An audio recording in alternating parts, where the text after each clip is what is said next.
Hai teman-teman, apa kabar? Semoga dalam keadaan sehat dan bahagia ya. Pada kesempatan kali ini, Kupas Film akan kembali membahas genre film thriller menegangkan dengan judul Megan. Menceritakan tentang seorang gadis bernama Gemma yang sengaja membuat boneka robot duplikat manusia untuk Cady, sepupunya.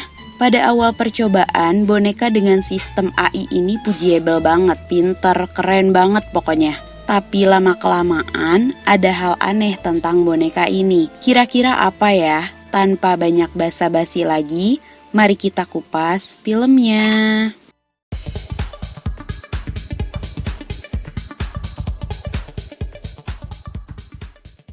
Gemma bekerja untuk perusahaan mainan anak berbasis teknologi. Gemma dan tim terus-menerus dituntut menciptakan robot anak yang bagus dengan harga standar. Itulah kenapa Gemma dan tim membuat Megan, boneka mainan dengan sistem AI yang luar biasa. Sayangnya, pada percobaan pertama di depan bos mereka, robot itu malah mengalami kerusakan dan error. Belum selesai masalah Megan, masalah pribadi Gemma muncul. Gemma mendapatkan kabar bahwa keluarga kakaknya mengalami kecelakaan. Pada kecelakaan itu, hanya Cady lah anak dari kakaknya yang selamat. Gemma itu satu-satunya wali dekat yang bisa diandalkan, sehingga otomatis hak asuh Cady kini dipegang oleh Gemma. Cady akhirnya tinggal bersama Gemma. Rumah Gemma ini keren banget sih guys. Mulai dari mainan dan miniatur berbasis teknologi, ada juga Elsie, robot asisten pribadi milik Gemma. Pasti berat ya untuk mereka berdua. Setelah kehilangan kedua orang tuanya, Cady juga jadi lebih pendiam. Ini juga sulit untuk Gemma. Dia masih muda, suka bekerja, dan kini harus menjadi orang tua tunggal untuk Cady.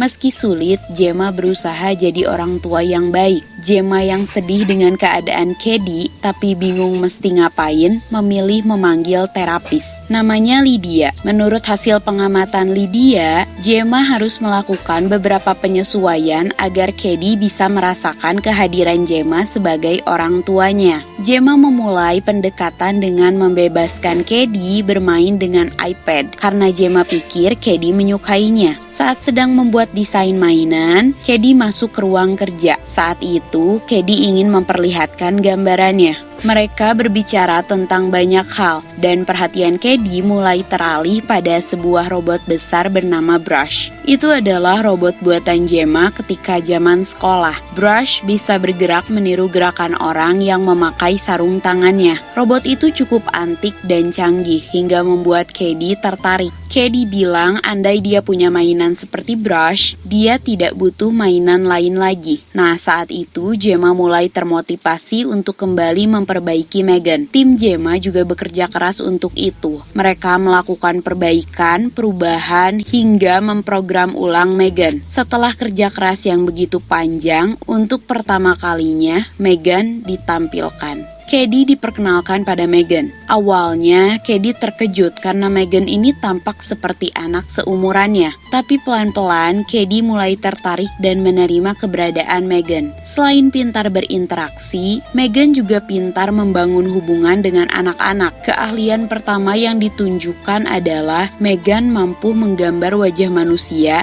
yang hanya bisa dilihat saat terkena air. Proyek Megan berjalan lancar. Bos mereka sangat tertarik dengan Megan. Dengan bangga, Megan akan ditampilkan kepada para investor dan pemegang saham. Sementara itu, dari hari ke hari, boneka ini semakin dekat dengan Cady. Setiap pertanyaan Cady mampu dijawab oleh Megan dengan sangat baik. Megan bahkan selalu ada untuk Cady. Mereka bermain bersama, memberitahu Cady kebiasaan yang tidak seharusnya, tidur bersama, dan saling berbagi cerita. Sekilas semuanya tampak baik-baik saja. Cady bahagia memiliki teman, dan Gemma bisa dengan tenang bekerja tanpa khawatir Cady akan kesepian. Tapi rekan kerjanya mengatakan bahwa Megan ini dibuat bukan untuk menggantikan orang tua, tapi untuk mendukung orang tua, sehingga tetap saja seharusnya Gemma lah yang Cady butuhkan. Megan seolah-olah menggantikan peran Gemma. Biasalah, Gemma agak kesel juga ketika dikritik seperti itu.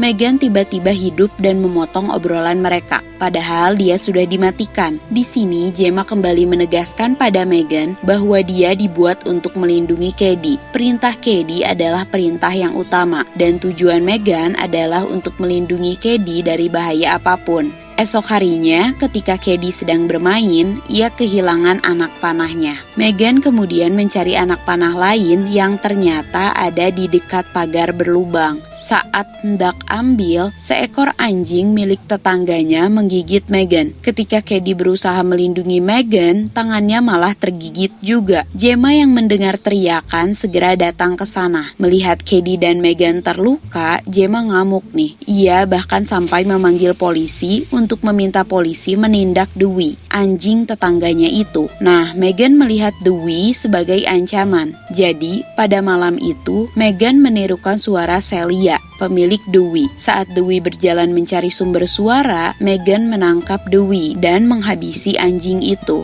Parah banget kan? Esoknya, Gemma segera mengecek keadaan Cady. Harusnya sih Cady istirahat, tapi hari itu mereka punya jadwal tampil di depan para investor. Gemma tidak memaksa Cady sih, tapi Cady-nya gak enakan, jadi dia memilih untuk tetap hadir. Presentasi dimulai. Di depan para investor, interaksi Cady dan Megan terlihat sangat natural. Cady menangis. Dia sedih mengingat kedua orang tuanya yang sudah tiada. Cady merindukan mereka. Di sini, Megan bertanya tentang kenangan indah Cady dan orang tuanya. Dia bahkan bernyanyi dan menguatkan Cady. Intinya, Megan benar-benar seperti manusia yang siap menemani Cady kapanpun. Semua yang menonton merasa terharu. Sehingga proyek Megan ini sukses besar, guys. Megan mendapatkan banyak aliran dana dan siap untuk diluncurkan. Di samping itu, Megan semakin dekat dengan Cady. Bahkan Cady seolah-olah tidak peduli dengan keberadaan Gemma. Lydia berpendapat bahwa Megan berperan penting dalam masa bangkit Cady. Posisi kekosongan saat masa sedih harusnya diisi oleh Gemma. Lydia pikir Megan adalah mainan yang menggantikan posisi Gemma. Itu artinya Cady tidak butuh siapapun karena Megan bisa melakukan semua untuknya. Lydia pikir keterkaitan seperti itu dengan mainan tidaklah baik dan itu membuat Cady tidak bisa tumbuh. Masalahnya, tiap hari, Cady ini juga semakin tidak terkendali. Cady dan Megan tidak mau mendengarkan Gemma. Konflik kecil antara Gemma dan Cady membuat Megan berpikir bahwa Gemma adalah ancaman. Cady mulai ketergantungan, guys.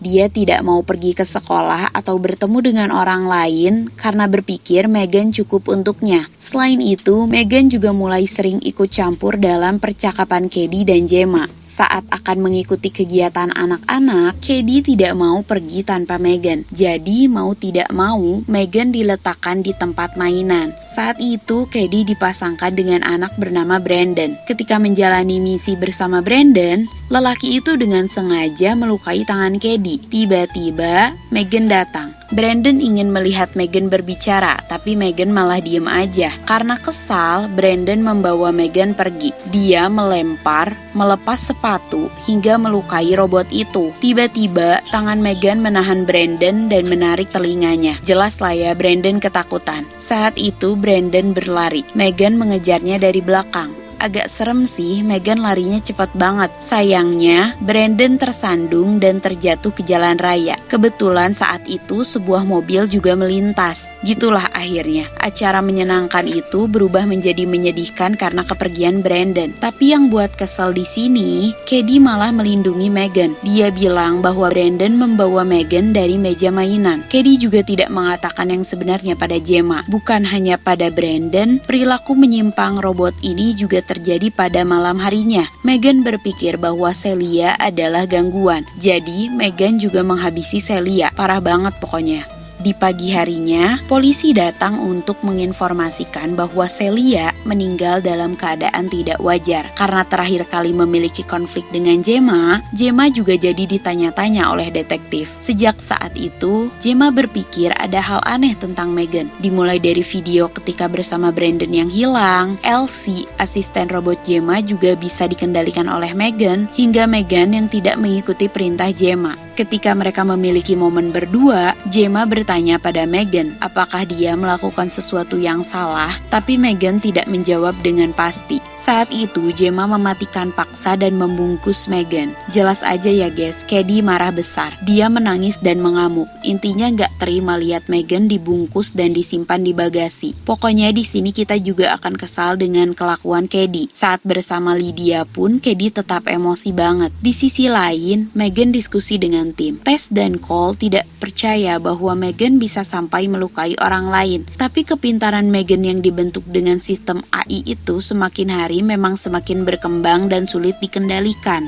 Nah, kantor super sibuk mengurus launching Meghan. Video Khady yang menceritakan kesedihannya dan bisa kembali bangkit setelah bertemu dengan Meghan menjadi ramai diperbincangkan. Saat Gemma melihat video itu, Gemma berpikir untuk memulai hubungan dengan Khady dari awal. Tapi pas datang, Gemma malah diserang. Gemma berusaha meluluhkan hati Khady nih. Mereka deep talk tentang kondisi kehilangan orang-orang tersayang. Intinya ini juga nggak mudah buat Gemma. Tapi bagaimanapun Gemma akan memperbaiki hubungan mereka. Gemma juga bilang Meghan tidak bisa menjadi pengganti orang tua Khady karena pada dasarnya Meghan bukanlah manusia. Peluncuran Meghan akan segera dilaksanakan. Padahal Meghan sendiri sedang dinonaktifkan. Saat Gemma menelepon Tessa, dia minta Meghan dihancurkan. Tapi sayangnya panggilan itu malah diblokir oleh Meghan. Ada banyak keanehan dari kode-kode di kepala Meghan. Tess dan Cole mulai sadar bahwa Meghan mengatur semua sistem komputer. Mereka juga jadi harus melepaskan ikatan Meghan agar semua sistem komputer berjalan normal. Saat ikatan dilepaskan, Meghan membaku hantam Cole dan mengikatnya. Tess berusaha menyelamatkan Cole, sementara Meghan pergi dari sana setelah banyak kekacauan yang dilakukan. Target pertama Meghan adalah David. Dia mendatangi David. Nakutin banget guys, Meghan menari di depan David dan tiba-tiba membawa sebuah benda tajam. Sayangnya David dan Kurt dihabisi juga oleh Meghan. Ketika sampai rumah, Gemma menyadari bahwa Elsie tidak mengikuti semua perintahnya. Kaget banget guys, di ruang tengah dia melihat Meghan memainkan piano. Meghan berbicara tentang sakit hatinya karena Gemma seolah membuangnya setelah banyak kenangan yang mereka buat. Gemma juga bilang ingin merawat dan ada di setiap langkah Khady. Jadi dia ingin Gemma membantu misinya itu. Gemma yang tidak setuju membuat perkelahian terjadi. Kebetulan Khady juga mendengar keributan itu dari pintu kamarnya. Gemma sempat bisa lari ketika Meghan korslet karena air. Tapi tidak lama dari situ Meghan kembali hidup. Baku hantam di antara keduanya ini tidak bisa dihindarkan guys. Meghan berencana untuk melukai Gemma agar Gemma juga bergantung padanya. Deg-degan banget. Pas lagi gini, Khady datang. Khady kelihatan ketakutan banget, tapi kemudian dia menolong Gemma dengan menghidupkan Brush. Di sini Bryce mampu menyerang Meghan berkali-kali hingga mampu membagi dua tubuh robot itu. Tapi anehnya, Meghan tetap hidup. Dengan merangkak, Meghan menghampiri Khady. Dia marah pada Khady dan mengatakan bahwa perintah utama kini dipegang oleh dirinya sendiri. Gemma segera menolong Khady dengan menghantam kepala robot itu. Tapi Gemma masih kalah kuat sih. Gemma berusaha mengambil otak dari robot itu. Sebetulnya Gemma sudah hampir kehilangan napasnya juga sih, tapi ditolong oleh Khady yang menusuk inti terpenting robot itu hingga Meghan tidak bergerak lagi. Udah mulai happy ending ya guys. Gemma dan Khady memilih untuk keluar rumah. Terdengar sirine polisi. Beberapa polisi dan tim Gemma datang untuk menyelamatkan mereka. Tapi saat itu, Elsie yang non-aktif tiba-tiba aktif guys. Padahal kita tahu ya, Meghan lah yang memegang kendali Elsie. Apakah itu artinya Meghan masih hidup? Setelah itu, film pun selesai. Nah, gimana nih teman-teman tentang filmnya? Ngegantung banget ya, apa Meghan masih hidup atau enggak. Kalau teman-teman suka dengan video ini, jangan lupa klik like, comment, dan subscribe juga bagi yang belum. Jangan lupa nyalakan lonceng notifikasinya supaya teman-teman bisa tahu tentang update terbaru channel ini. Terima kasih sudah menonton videonya sampai akhir.